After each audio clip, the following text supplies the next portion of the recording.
নমস্কার বন্ধুরা, কৃষ্ণকলির সাথে কিছুক্ষণ চ্যানেলে সবাইকে স্বাগত।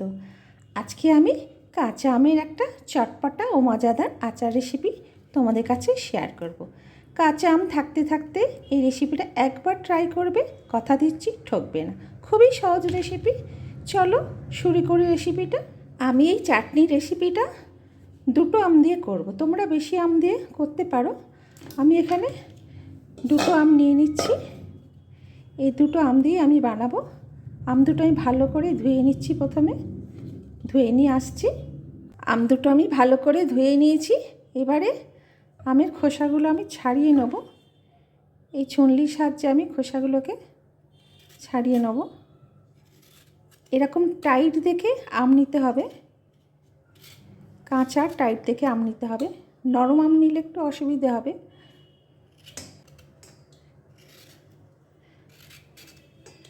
আমি পুরো খোসাটা ছাড়িয়ে নিয়ে আসছি। আমগুলোর আমি খোসা ছাড়িয়ে নিয়েছি। এই আমি আর জল লাগাবো না। এই চাটনি রেসিপিতে আমি কোনো জল ব্যবহার করব না। প্রথমে ভালো করে ধুয়ে নিয়েছি। এবারে এই আমগুলোকে আমি ছোট ছোট টুকরো করে কেটে নেব।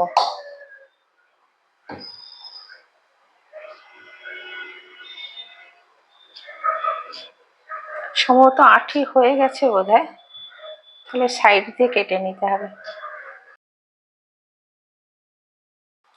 এইরকম পিস পিস করে কেটে নেব।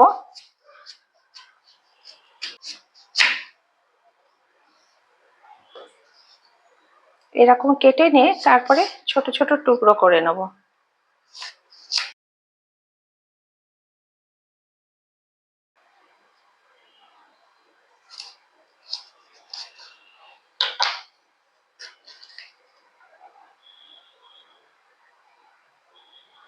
যে এরকম ছোট ছোট টুকরো করে নিয়ে দুটো আমি কেটে নিয়ে আসছি। এরকম টুকরো করে নিয়ে আসছি আমি। আমগুলো আমি ছোট ছোট এইভাবে টুকরো করে নিয়েছি। আর এই যে আঁটি হয়ে গেছিল, আঁটি থেকে চেঁচে চেঁচে নিয়ে নিয়েছি। এবারে এর মধ্যে আমি একটুখানি নুন দেব। যে হাফ টিস্পুন নুন নিয়ে নিয়েছি, হাফ টিস্পুন নুন দিয়ে দিলাম। নুনটা ভালো করে মিশিয়ে দেবো এর মধ্যে।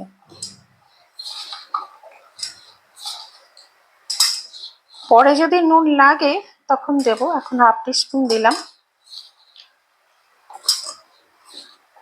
খুব ভালো করে মিশিয়ে দেবো আমের মধ্যে।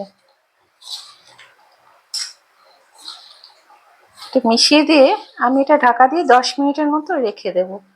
নুনটা গলে যাবে, একটু জল কাটবে।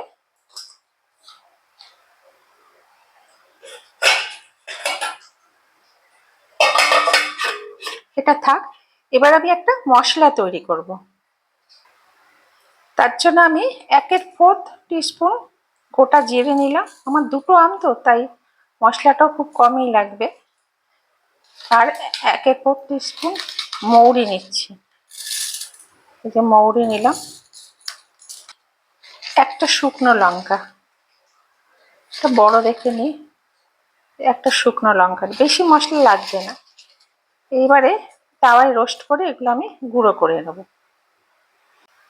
আমি গ্যাসে তাওয়া চাপিয়ে দিয়েছি। তাওয়াটা একটু গরম হয়ে গেছে। আমি এবারে প্রথমে লঙ্কাটা দেব। এটা একটু সেঁকে নেব।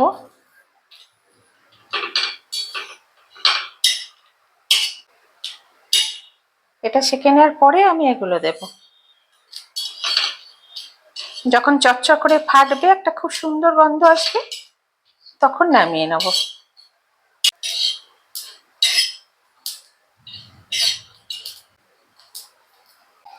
আমার এটা ঠান্ডা হয়ে গেছে। এবার আমি এটা মিক্সি জারের মধ্যে দিয়ে দেবো।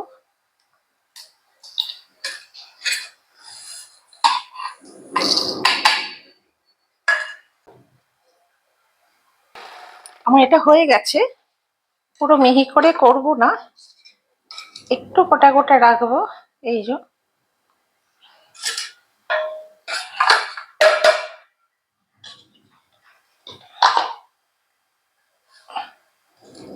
যে এরকম রেখেছি। আমার পাশে 10 মিনিটের মতো হয়ে গেছে। এই যে আমটা একটুখানি নুনটার জন্য জল কেটেছে একটুখানি, এই যে ভিজে ভিজে হয়েছে। এবারে এই মশলাটার মধ্যে মিশিয়ে দেবো। আর 1/4 টিস্পুন আমি কাশ্মীরি লঙ্কার গুঁড়ো দেব। সবই 1/4 টিস্পুন করে দিচ্ছি, মাপটা কম বলে। তোমরা বেশি করতে চাইলে এগুলোকে বাড়িয়ে নেবে। এবার এগুলো মিশিয়ে নেবো ভালো করে। কাশ্মীরি লঙ্কার গুঁড়োটা দিলে একটু কালারটা হবে, খুব সুন্দর করে মিশিয়ে নিতে হবে। এই চাটনিটা আমি গুড় দিয়ে বানাবো, চিনি দিয়েও বানানো যায়, কিন্তু গুড় দিয়ে বানালে এর টেস্টটা খুব ভালো হবে, চটপটা টেস্ট আসবে একটা। আমি এবারে 1/2 কাপ গুড় দিয়ে দেবো। আমার এই গুড়টা পরিষ্কার আছে বলে আমি আর পরিষ্কার করলাম না। আমি এখানে কোনো জল ব্যবহার করব না, ওই জন্য গুড়টা পরিষ্কার করতে গেলে জল দিয়ে করতে হতো। কিন্তু পরিষ্কার গুড় থাকলে এমনি দিয়ে দেবো, তাহলে আচারটা ভালো থাকবে। আমি 1/2 কাপ দিয়ে দিচ্ছি। দুটো আমার 200 গ্রামের মতো হবে, আর 1/2 কাপ 125 গ্রাম, 200 গ্রামের মতোই গুড়। যতটা আম ততটাই গুড় দিয়ে দেবো, একটু কম বেশি হতে পারে। এই গুড়টা আমি দিয়ে দিচ্ছি, 1/2 কাপ গুড় দিয়ে দিচ্ছি। আমি আখের গুড় দিচ্ছি এটা।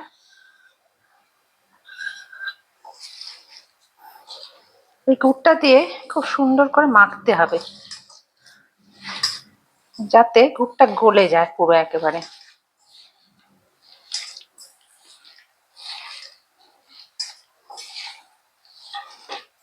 এই চাটনিটার টেস্টে এতটাই লোভনীয় হয়, এতই চটপটা টেস্ট হয়, বেশি দিন থাকে না।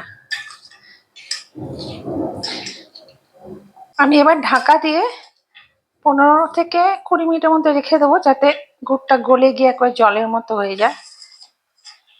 ঢাকা দিয়ে দিলাম। 20 মিনিট পরে আসছি আমি। 30 মিনিট পর ফিরে এলাম। দেখো গুড়টা পুরো গলে গেছে, গুড়টা গলে গেছে পুরো। আমি এটা মিক্সি জারের মধ্যে দিয়ে দিচ্ছি।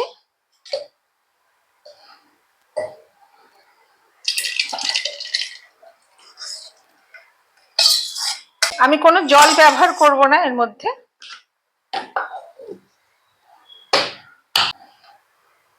এটা হয়ে গেছে, এবার নামিয়ে দেবো। দেখো কি সুন্দর হয়েছে, কালারটা খুব সুন্দর এসছে। এটা বাটির মধ্যে ঢেলে নিচ্ছি। আমি এটা বাটির মধ্যে ঢেলে নিয়েছি। এই যে এটা আমি জল ব্যবহার করিনি, তেল ব্যবহার করিনি, আর আমি এটা গ্যাসেও চাপাবো না। এটা আমার আচারটা, আমার আচার না, এটা চাটনি। আমার চাটনিটা রেডি হয়ে গেছে। আমি ওপর থেকে একটু 1 চিমটের মতো বিট নুন ওপর থেকে একটু ছড়িয়ে দেবো। নুন আমার আগেই দেয়া রয়েছে, একটু বিট নুন দিয়ে দিলাম। এটা এত সুন্দর চটপটা টেস্ট হয়েছে না, না বানিয়ে টেস্ট করলে বুঝতেই পারবে না এত সুন্দর খেতে এটা লাগে। এটা ভাত, রুটি, পরোটা, যে কোনো স্ন্যাক্সের সাথেও খাওয়া যাবে, খুব সুন্দর টেস্ট এটা। এটা নর্মাল ফ্রিজে রেখে 15 দিন খাওয়া যাবে। যদি আরো বেশি সময় ধরে এটা খেতে চাও, তাহলে ডিপ ফ্রিজে টিফিন বক্সের মধ্যে রেখে দিলেও আরো দীর্ঘদিন এটা রাখা যাবে, ভালো থাকবে। আমার ভিডিওটা এই পর্যন্ত। যদি তোমাদের ভালো লাগে তবে প্লিজ এটা লাইক শেয়ার করে দেবে, আর আমার চ্যানেলে নতুন বন্ধু হলে চ্যানেলটা সাবস্ক্রাইব করে দেবে। চলি বন্ধু, আবার দেখা হবে অন্য কোনো ভিডিওতে। ততক্ষণের জন্য বিদায় নিচ্ছি। ভালো থাকবে, সুস্থ থাকবে, আর এই চারটি রেসিপিটা বানিয়ে আমাকে কমেন্ট করে জানাও কেমন হয়েছে। টাটা।